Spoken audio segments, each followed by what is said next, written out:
Las opiniones vertidas en este espacio son de exclusiva responsabilidad de sus participantes. Aquí es otra tarde, otra radio. Antes que aparezca la noche, la entrevista del día. En Regresando con Andrés Carrión.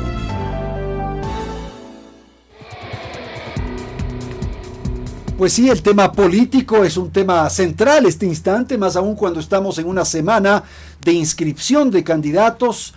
No olviden que el día viernes termina este periodo mediante el cual los candidatos a las diversas dignidades van a poder inscribir sus candidaturas, de modo que a esta hora se están definiendo en las tiendas, en los movimientos políticos, se están definiendo los cuadros y las formas en que van a presentar esas candidaturas. Ahora mismo tenemos al doctor Ramiro Aguilar. Él fue anunciado la semana pasada como candidato a la vicepresidencia de la República por el partido Fuerza Ecuador. Es el partido que apoya, que respalda a Abdalá Bucaram Puley a la presidencia de la República. Y claro, la nominación, la designación de Ramiro Aguilar como candidato prendió una serie de alarmas, de atenciones, de reflexiones, en fin, desde distintos sectores. Doctor, entonces, bienvenido, gracias por acompañarnos. Quizás el tema es que a usted se lo ha visto en un comportamiento muy formal, muy serio.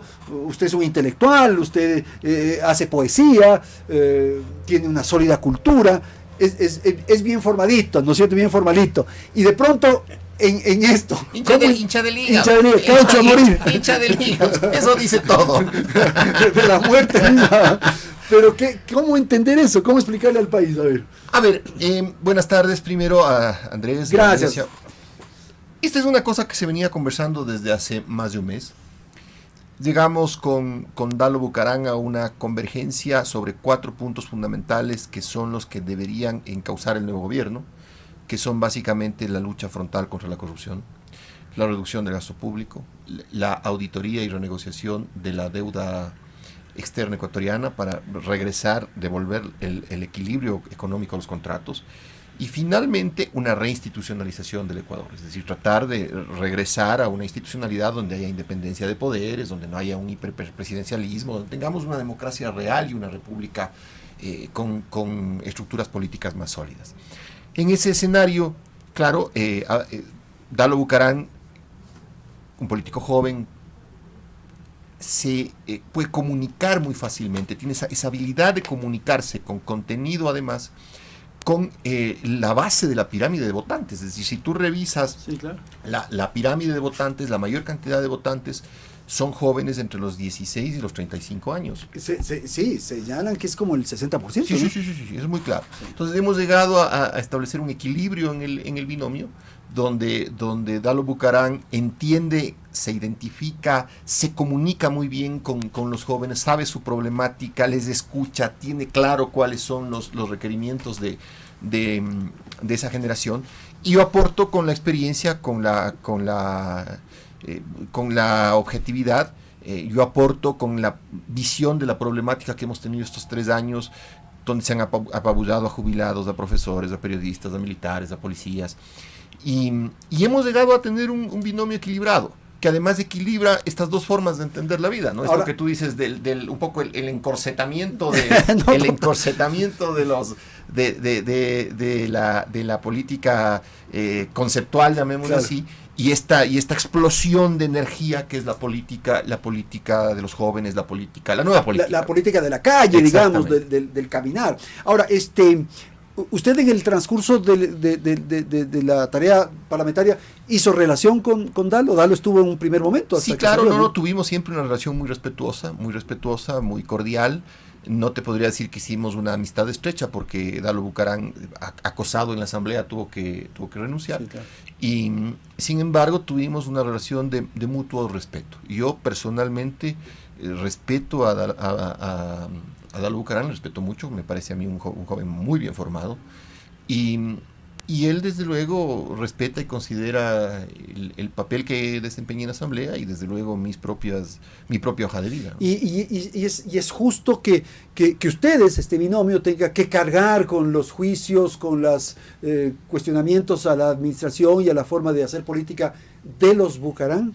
A ver, ahí yo quisiera matizar una cosa. Primero, el expresidente Abdalá Bucaram Ortiz regresa al país en marzo del 2017, independientemente de que nosotros estemos o no en política, porque él prescribe exactamente, porque la ley bajo la cual fue procesado establecía que los cargos que se le formularon prescriben en 20 años. Y 20 años se cumplen inexorablemente en marzo del 2017, años, y ahí no hay nada que hacer, Andrés.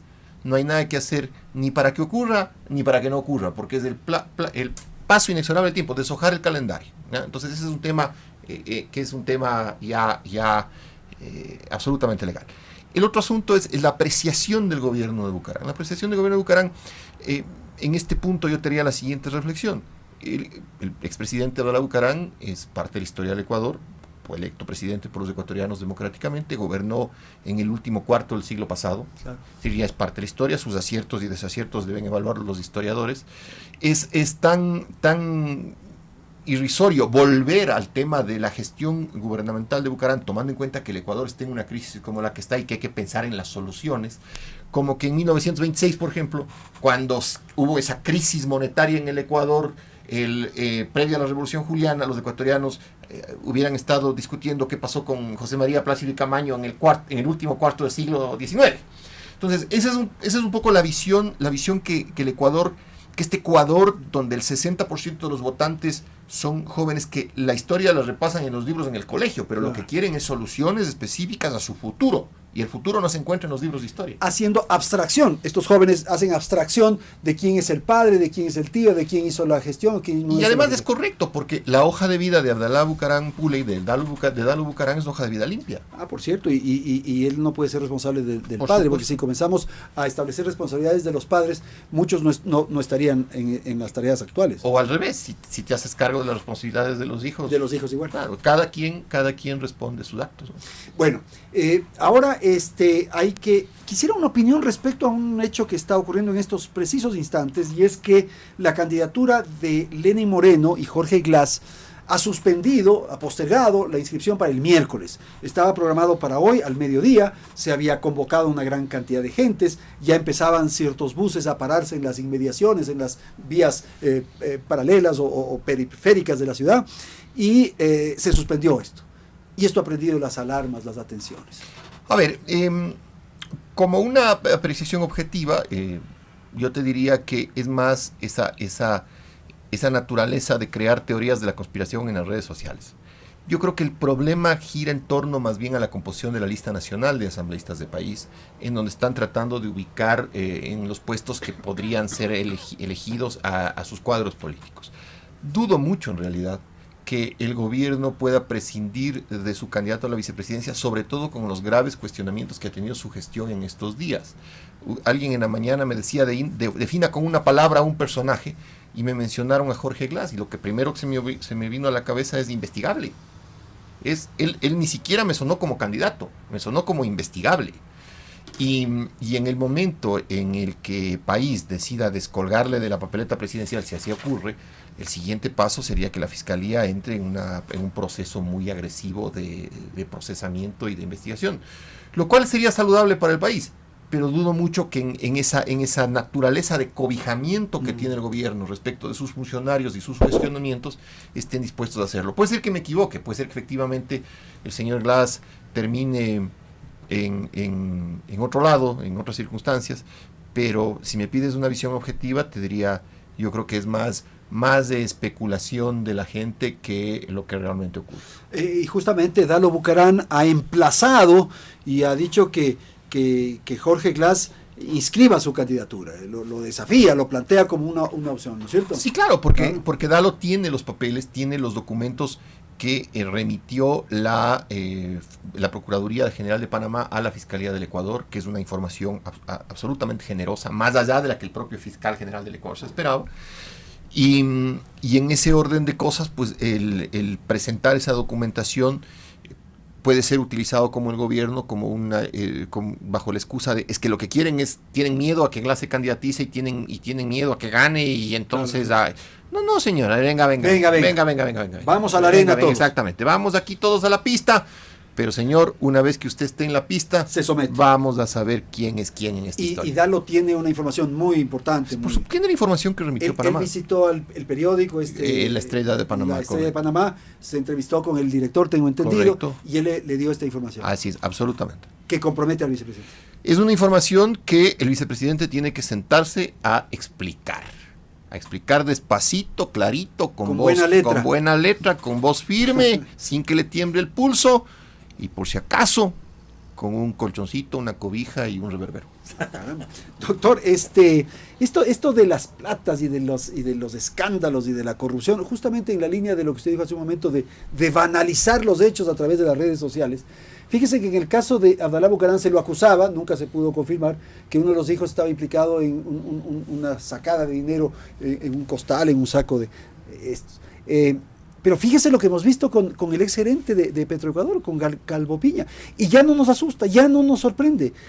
Abdalá se cayó, entre otras cosas, por eso, ¿verdad? Sí, pero también un poco ahí hay que hacer una reflexión bastante crítica del tema y del papel que cumple el establishment político en este tipo de cosas. Es decir, el establishment político ecuatoriano, cuando se anunció mi candidatura a la vicepresidencia de la República con Dalo Bucaram, un poco empezó a subirse 2 peldaños de arriba y comenzar a hacer unas valoraciones de orden moral respecto de Dalo Bucaram Puley. ¿Sí? Es esta superioridad moral que siente el establishment político, que no veo por dónde, porque además es extremadamente peligrosa, porque esa superioridad moral, que es absolutamente maniquea, terminó poniéndonos a correr en la presidencia de la República, pues. Y generando el correísmo, porque no te olvides que el lenguaje de hace 10 años era, pero si es PhD, si es profesor universitario, si no tiene partido político, si tiene una hoja de vida limpiecita, ¿qué mejor? ¿Qué mejor? Ahí está. Ajá. Pero lo que ocurre es que eso me parece, las redes sociales, o sea... Pero lo mismo pasaba hace 20 años, o sea... No, hace 20 años había otras referencias, había los grafitis en las calles. Claro, pero también funcionaba mucho el rumor. En el tema esto de los sacos de yute, por ejemplo, hay una declaración posterior,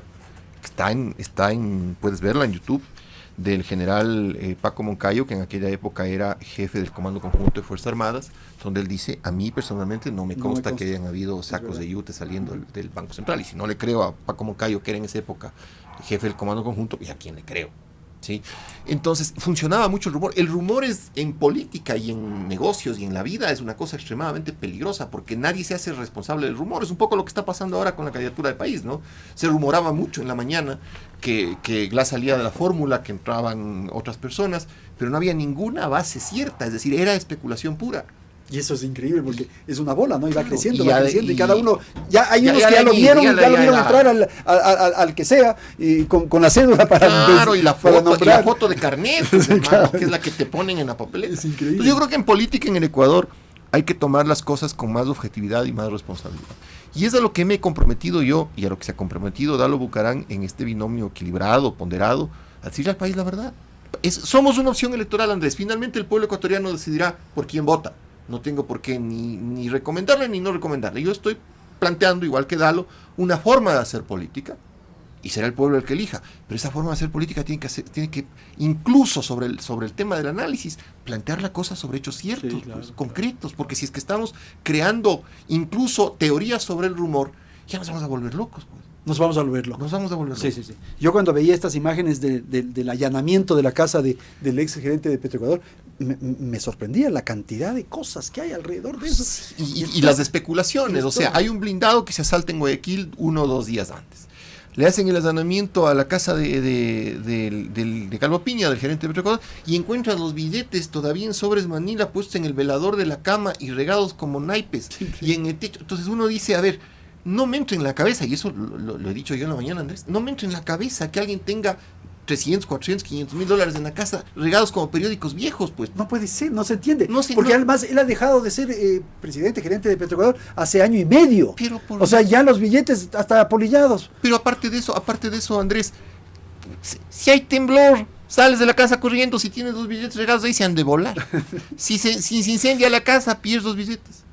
Si entra cualquiera a hacerte un arreglo de plomería, se va llevando un fajito, aunque sea porque no hay forma de que cuentes. Claro. O sea, es una cosa, la palabra exacta es inverosímil, hay un protagonista de una novela de Rabelais que es rocambolesca la cosa, no te entra en la cabeza. No te entiendo. Bueno, pantagruélica es la palabra. Sí. Pantagruélica, sí. Es como Pantagruel, sí. Los billetes, pero en inmensas cantidades. No tiene sentido. Ahora, pero Ramiro, lo que ocurre es que si la imaginación vuela y uno dice, si eso ocurre con él, que tenía eso en la casa, ¿cuánto será lo otro? Lo otro no se puede entender. Pero, o eso ya es pero en esta misma en absoluto, Andrés, no te olvides que en esta misma mesa de trabajo, ¿sí? Conversando contigo, cuando hablábamos del tema de Panamá, ¿te acuerdas? Banco, la escala que hacían los dineros de la deuda pública, de la deuda externa ecuatoriana que se daban en China y que venían haciendo escala en Panamá. Hoy la gente me dará la razón. Hicieron escala en Panamá esos dineros de los créditos chinos y luego vinieron al Ecuador y el Banco Central se hizo aquí puse revisto, ¿te acuerdas? Una comunicación que no decía nada. Que esto es un sigilo bancario y vainas. Claro. Ahí está Panamá marcada en la ruta a la deuda externa ecuatoriana. Bueno, ¿y qué pasará con esos otros? Con Irán, con Bielorrusia, ahora con Birmania. ¿Qué pasará con esos países? ¿Cómo saldría esto? Bueno, pero la única forma de saberlo al final del día es ganando las elecciones del 2017. Y hacer una investigación una investigación abierta. O sea, ustedes se comprometen a hacer eso. A crear una comisión, a llevar adelante una especie de auditoría de lo que yo le doy mi palabra al pueblo ecuatoriano. Mi palabra. Y mi palabra de honor, yo la he mantenido a lo largo de mi vida siempre. Mi palabra de que aquí tiene que investigarse hasta el último caso de corrupción. Pero tampoco puedo ser el valentón de barrio y decir, cuando me posesione o cuando Dalo Bucaram se posesione y todos nos posesionemos en Carondelet, el primer día preso todo el mundo, porque ni el presidente ni el vicepresidente de la República tienen la facultad de meter preso a nadie. Porque lo primero que debe defender un gobierno reinstitucionalizador es el equilibrio de poderes y la independencia de los jueces. Pero lo que sí puede hacer el gobierno, es formar una comisión del más alto nivel ciudadano, de diversas ideologías políticas, que acompañe la investigación de la Fiscalía y se transparente el manejo de los recursos de los ciudadanos, para que no ocurra lo que acaba de ocurrir la semana anterior, que la audiencia contra el señor Calvo Piña reservada. Oye, si es la plata de todos, pues... Sí, claro. ¿Cómo así, no? ¿Cómo así? Y además hacen reservada la audiencia y pasan las imágenes de la casa del señor. Eso no se puede entender. Regado los billetes, como ya te digo, como periódicos viejos. Pero eso, Ramiro, hace pensar que esto que hoy se habló de que podrían cambiar la fórmula de Alianza País para la presidencia y vicepresidencia puede tener razón. ¿Cómo así difunden ese video con tanto entusiasmo a través de las redes sociales? Y hacen reservada la audiencia. Y bueno, es parte de este desbordamiento de la evidencia de corrupción que ya le está sobrepasando incluso al aparato de control de información del gobierno. No te olvides que este gobierno con la ley de comunicación montó un aparato de control de la información, pero ya la cosa es tan desmesurada, ¿no es cierto?, tan pantagruélica, tan rebosadora, que es como que tú tuvieras una represa de lodo, pues, o sea, ya llega un punto en el que la represa no se sostiene y todo se va. Ahora, Ramiro, ¿usted sí se ve de vicepresidente de la República? Me veo de vicepresidente de la República, creo que el binomio está cogiendo mucho, está cuajando, está cogiendo forma, está siendo recibido con agrado por una gran mayoría de ecuatorianos. Hay otros, desde luego, claro, que acostumbrados a veces al encorsetamiento, el establishment, ¿no? El establishment, pero si tú revisas, por ejemplo, las últimas elecciones norteamericanas, te das cuenta cómo el pueblo no le gusta que el establishment político le diga cómo votar. Y las encuestas, porque tú me dirás, y asoman en las encuestas, te digo, oye, en el Brexit, en la elección de Trump y en el plebiscito de Colombia, las encuestas fallan. ¿Y en el Perú? ¿Por qué? Sí. Porque el encuestado le está mintiendo al encuestador. No le está diciendo la verdad. ¿Y por qué no le dice la verdad? Porque el encuestado está caliente de que el encuestador o que las redes sociales o que el establishment político o que los analistas políticos juzguen lo que es políticamente correcto.